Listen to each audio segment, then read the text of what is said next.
Pemirsa, seorang ibu muda di Sorong, Papua Barat Daya tega mengancam dan menganiaya dua anaknya dengan senjata tajam. Ya, pelaku mengaku emosi usai terlibat cekcok dengan suaminya.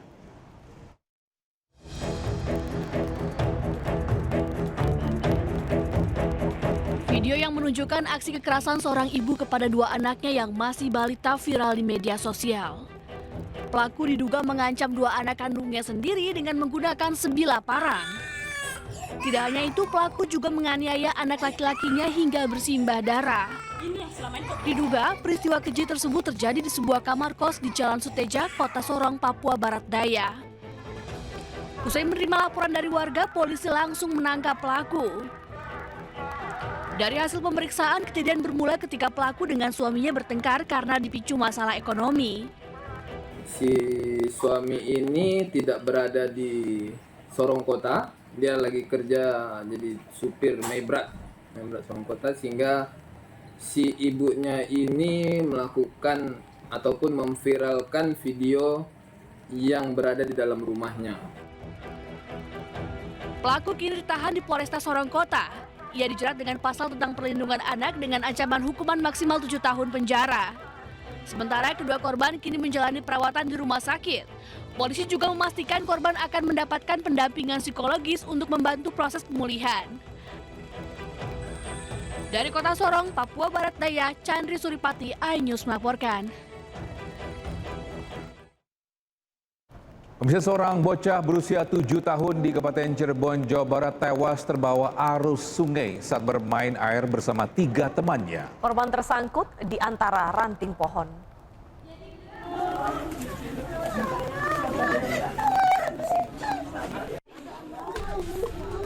Ibu ini menangis histeris saat melihat jenazah anaknya tiba di rumah duka di Desa Buntet, Kecamatan Astana Japura, Kabupaten Cirebon. Korban Sauki 7 tahun ini tewas tenggelam akibat terseret arus sungai. Setelah proses pencarian petugas, korban ditemukan 1 km dari titik awal dan tersangkut di antara ranting pohon di dasar sungai. Awalnya, korban bermain air bersama 3 temannya di Sungai Kedung Subur. Namun saat bersamaan, air bah dari hulu datang dan menerjang korban hingga hanyut. Sementara ketiga temannya selamat, langsung minta bantuan ke warga sekitar. Ya sering sih, sering karena memang anak-anak ya. Anak-anak kalau umpama tidak hujan, main di situ. Terus saya dengar sih 4 orang. Ini yang terseret air satu berarti? 1 orang. Jenazah korban rencananya akan dimakamkan di tempat pemakaman umum desa setempat. Tugas mengimbau para orang tua mengawasi aktivitas anaknya guna hindari hal serupa kembali terjadi. Dari Cirebon, Jawa Barat, Toh Iskandar melaporkan. Puluhan balita dan ibu hamil di Buton, Sulawesi Tenggara dilarikan ke puskesmas karena diduga keracunan makanan dalam kegiatan pemberian makanan tambahan lokal.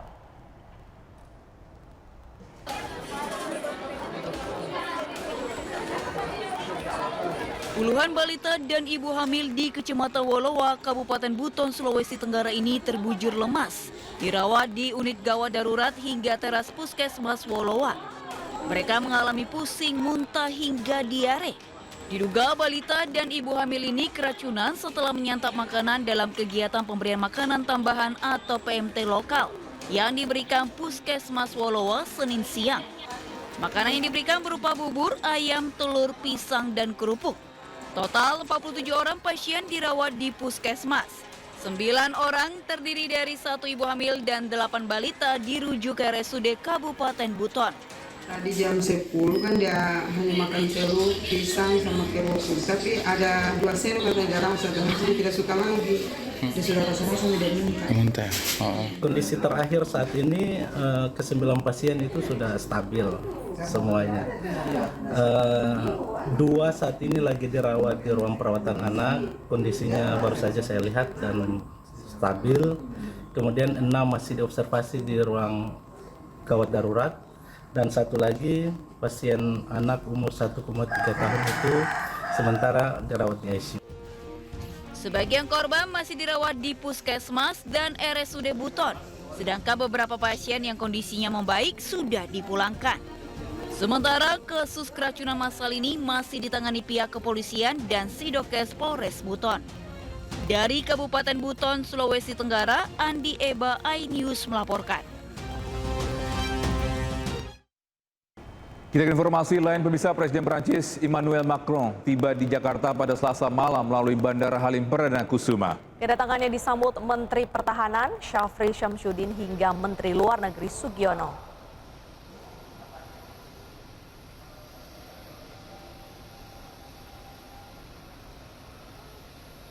Presiden Prancis Emmanuel Macron bersama Ibu Negara Brigitte Macron tampak mesra saat tiba di Jakarta.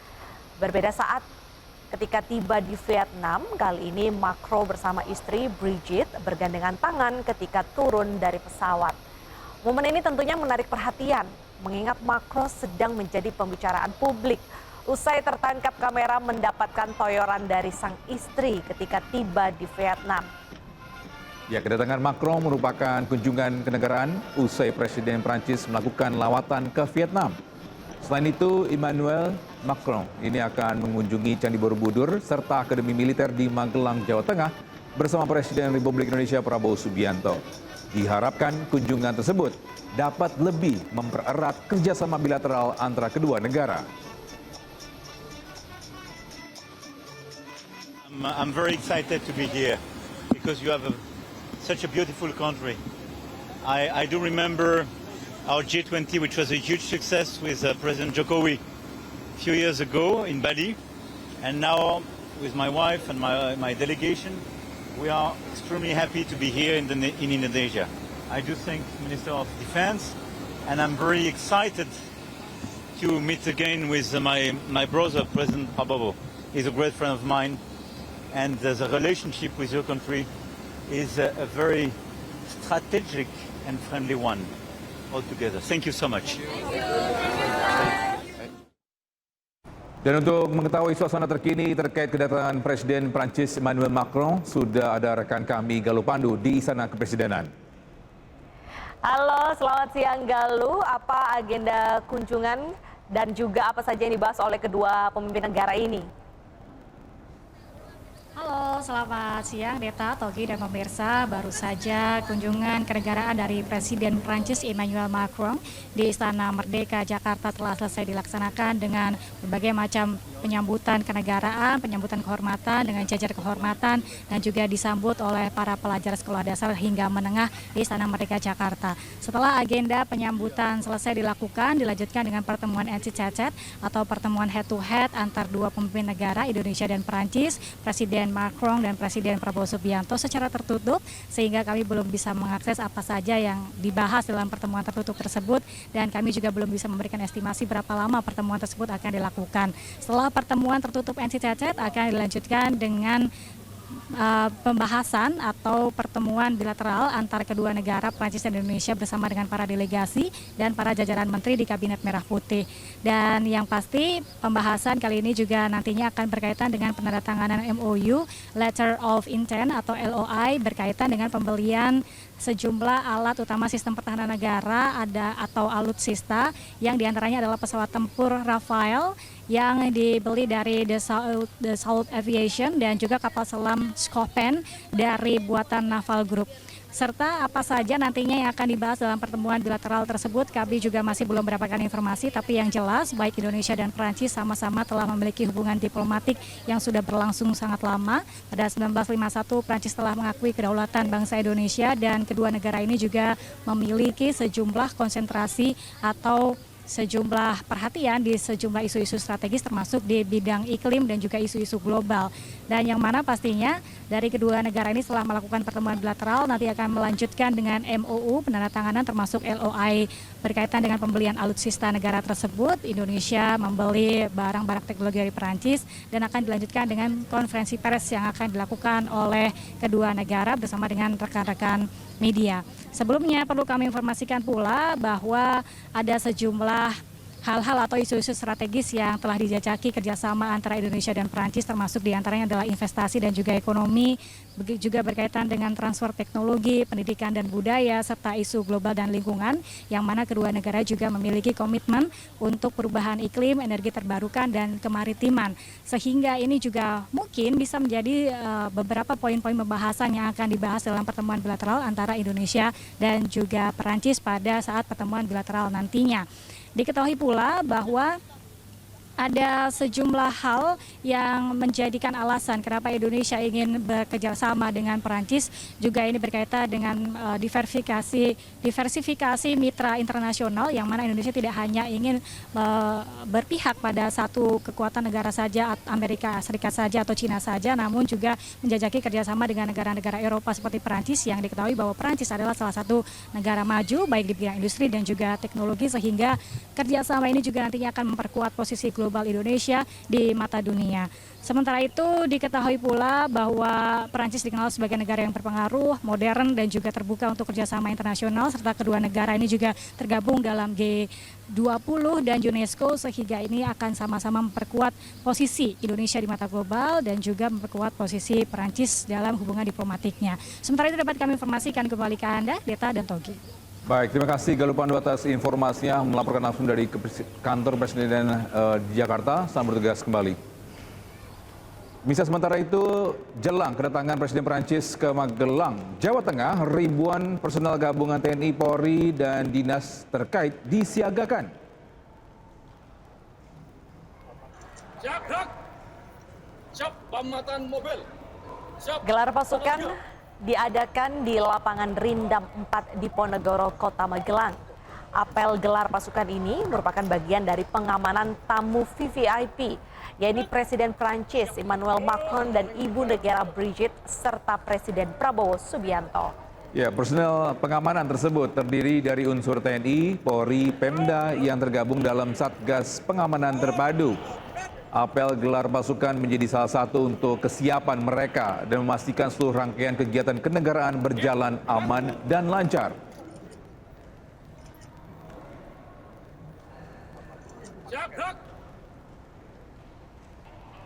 Ya, pemirsa, dan untuk mengetahui situasi terkini di Borobudur, Magelang, kita bergabung dengan jurnalis iNews, Puji Hartono. Selamat siang, Puji. Ini ada persiapan apa saja menjelang kedatangan Presiden Prancis nanti? Ya, selamat siang, Deda dan Todi. Tadi saya berada di Kompleks Candi Borobudur, Magelang, Jawa Tengah, di mana nantinya tanggal 29 besok, Presiden Prancis bersama Presiden Prabowo akan mengunjungi dua lokasi, yakni pertama di Akademi Militer pada siang hari. Selanjutnya rombongan VVIP itu akan berjalan menuju Candi Borobudur Magelang. Di sini sudah lokasi sendiri di Candi Borobudur sudah siap untuk dikunjungi oleh tamu VVIP tersebut. Deta, Togi. Ji, apakah ada informasi ini sampai kapan Candi Borobudur ini akan ditutup untuk umum? Ya, menurut informasi yang saya dapat hari ini, untuk hari ini sendiri wisatawan masih bisa berkunjung ke Candi Borobudur meskipun hanya sampai Yuna 2 saja, mengingat Yuna 1 masih steril karena untuk persiapan dan digunakan untuk besok kunjungan tamu VVIP, yaitu Presiden Prancis bersama Ibu Negara Prancis dan didampingi Prabowo Subianto. Untuk Candi Borobudur sendiri nantinya besok sendiri akan ditutup dan steril untuk wisatawan. Baik, ditutup hingga kapan? Informasi yang dapat hanya besok saja sih, hanya sehari itu saja untuk wisatawan, karena digunakan untuk tamu VIP yang akan berkunjung besok. Oke, berarti bisa dibilang ini ya, masih dibuka untuk umum, namun dibatasi ya untuk para pengunjung yang bisa ke sana. Ya, untuk hari ini wisatawan masih bisa berkunjung ke sana, tapi hanya sampai zona 2 saja, sekitar zona 2 saja. Tapi untuk besok, informasi yang saya dapat ditutup dan steril, karena akan dikunjungi untuk tamu VIP, yaitu Presiden Prancis dan Ibu Negara Prancis beserta didampingi Prabowo Subianto. Baik, nah untuk menyambut kedatangan kedua pemimpin negara ini, apakah ada fasilitas yang ditambahkan seperti chairlift atau ada beberapa hal yang diremajakan supaya lebih cantik Borobudurnya? Iya, dari pantauan saya beberapa hari ini, memang di Candi Borobudur sendiri akan ada chairlift itu untuk memudahkan tamu berkunjung ke sana. Selain itu juga bersolek ya sekitar Candi Borobudur seperti bendera merah putih dan bendera Prancis. Dan selanjutnya itu juga ada beberapa fasilitas yang mendukung untuk kedatangan Presiden Prancis itu. Baik, terima kasih Puji Hartono atas informasinya, melaporkan langsung dari Candi Borobudur Magelang. Selamat bertugas kembali. Pembakaran limbah plastik di pengepul yang berlokasi di Jakarta Utara ini telah menyebabkan keresahan warga sekitar. Ya, asap pembakaran limbah plastik ini bahkan membuat warga terserang penyakit. Sama sampai penuh, sampai putih, asap. Banyak anak kecil loh. Ya, bisa video amatir memperlihatkan seramnya asap yang membumbung tinggi di permukiman warga dan rusun embrio. Maksudnya embrio. Dan asap ini akibat pembakaran sampah limbah plastik di pengepul yang berada di kawasan Semper Barat, Cilincing, Jakarta Utara. Dampaknya pemirsa, mereka resah lantaran mengalami sesak nafas dan batuk. Dan mirisnya pembakaran sampah limbah plastik ini sering dilakukan oleh pengepul tanpa memikirkan warga sekitar. Warga pun sudah melakukan protes hingga melaporkannya ke pihak kelurahan dan kecamatan setempat, namun belum ada tindak lanjut. Nama ibu-ibunya. Batuk gak sih, Bu? Batuk semua. Di lantai maka pada tutup pintu, pada tutup jendela. Tapi hingga saat ini sempat ada asap juga beberapa hari ini. Pokoknya semalam masih ada. Kita udah komplain lama karena apa? Itu baunya udah mengganggu warga. Warga sudah banyak yang kena batuk-batuk udah lama nggak sembuh-sembuh. Termasuk anak dan istri saya nih. Dan pemirsa, untuk mengetahui situasi terkini di sana, kita sudah bergabung dengan rekan Jessica Winoto yang berada di kawasan Cilincing, Jakarta Utara. Ya, selamat siang Jessica. Separah apakah atau dampak pembakaran sampah plastik yang terlihat di sana? Ya, selamat pagi Togi, Deta, dan juga pemirsa. Saat ini memang saya sudah berada di kawasan Semper Barat, Cilincing, Jakarta Utara, yang mana ini sempat ramai diperbincangkan oleh warga atau publik sebelumnya karena adanya kegiatan bakar sampah limbah plastik yang sebelumnya asapnya sudah mengganggu warga setempat, tepatnya mengganggu pernapasan warga di sini. Tetapi Deta, Togi, dan juga pemirsa dapat melihat bahwa di belakang saya ini adalah tempat penimbunan sampah limbah plastik dan juga yang biasanya digunakan juga untuk pembakaran limbah plastik ini. Tetapi saat ini sudah tidak ada lagi kegiatan pembakaran sampah limbah plastik karena informasinya sejak tanggal 23 Mei 2025, tepatnya di hari Jumat yang lalu, informasinya pihak pengepul sudah menandatangani surat pernyataan untuk tidak melakukan pembakaran sampah limbah plastik lagi di area ini. Karena sempat sebelumnya Deta, Togi, dan juga pemirsa bahwa kegiatan dari pembakaran sampah limbah plastik ini sebelumnya sudah dikeluhkan warga lantaran sudah mengganggu pernapasan warga setempat karena di sini dekat sekali dengan rusun Semper Barat, Jakarta Utara, yang dimana di sini penghuninya pun ada yang lansia dan juga anak-anak kecil atau balita, bayi, dan lain sebagainya. Lalu Deta, Togi, dan juga pemirsa, informasinya juga bahwa biasanya kegiatan bakar sampah limbah plastik ini dilakukan di pagi dan siang hari. Dan sekarang terlihat sendiri bahwa sudah tidak ada lagi kegiatan bakar sampah limbah plastik, tetapi sampah limbah plastik maupun sampah-sampah umum seperti yang tertimbun yang dapat dilihat juga di layar televisi Anda ini masih ada di area ini. Tetapi kami juga belum mendapatkan informasi lagi terkait apakah ini akan segera untuk diangkut atau penindakan lebih lanjut untuk pembersihan area ini kami belum mendapat sampaikan, tetapi kami akan terus mencari tahu dan akan langsung menyampaikan ke Anda. Togi, Deta. Baik, terima kasih Jessica Winoto atas informasinya. Selamat bertugas kembali. Ya, terima kasih masih bersama kami di iNews Today. Pemirsa, banjir rob merendam pemukiman padat penduduk di kawasan Blok Empang, Muara Angke, Pluit, Jakarta Utara. Banjir rob hari ketiga dengan ketinggian air mencapai lebih dari setengah meter ini mengganggu akses jalan menuju pelabuhan Muara Angke.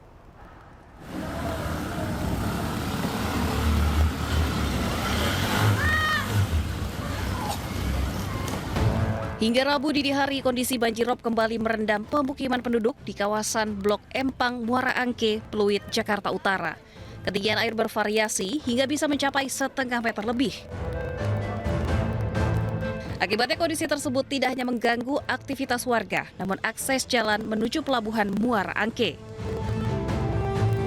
Kendaraan roda 2 maupun roda 4 tidak dapat melintas, sementara warga yang melintas harus bersusah payah menerjang banjir.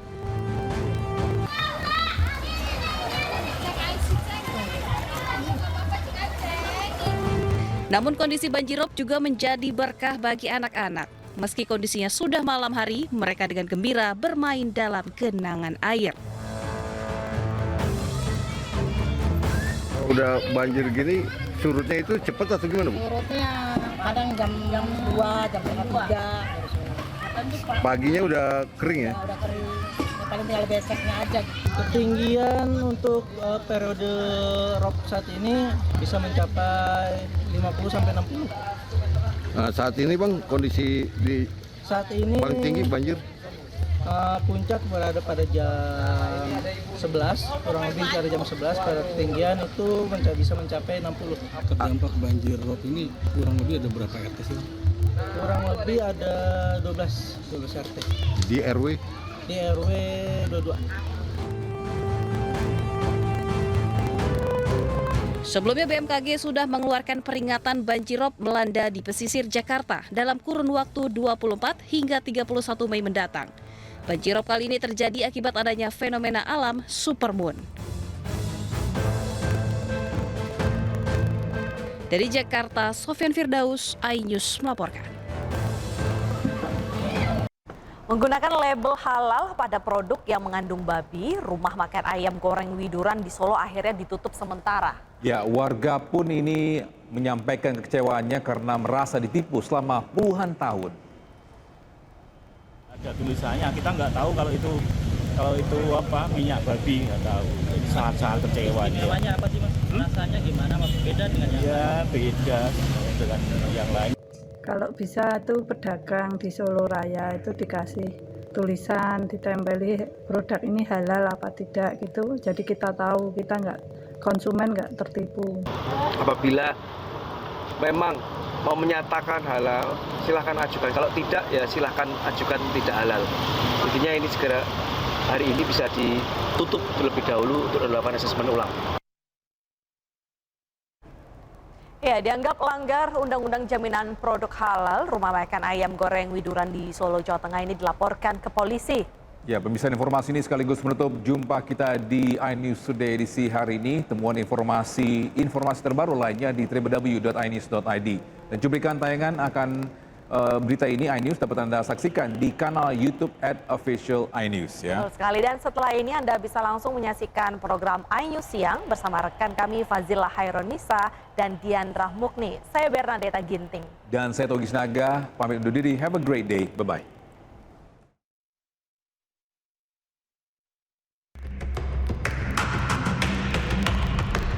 Laporan warga ini karena dianggap melanggar beberapa peraturan yakni Undang-Undang Jaminan Produk Halal, Undang-Undang Perlindungan Konsumen. Karenanya warung ini dianggap melakukan penipuan publik terkait kandungan makanan non-halal.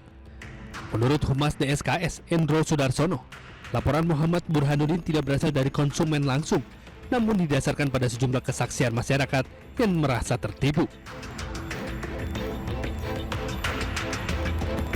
Makanya kita sendiri menyayangkan atas ketidakjujuran atau ketidakterbukaan dari warung tersebut, di mana masyarakat Muslim khususnya merasa tertipu, merasa kecewa, sehingga termasuk kita harapkan dari Pak Sugeng, anggota DPRD, maupun dari Ibu Mertua Wali Kota yang merasa tertipu berani untuk menjadi saksi ataupun melaporkan, sehingga aduan laporan ini semakin kuat.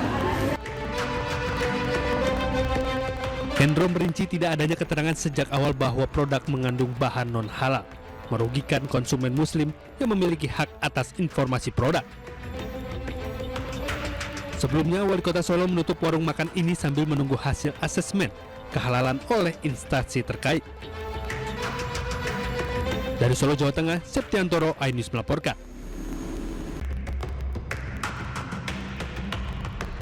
Laporan warga ini.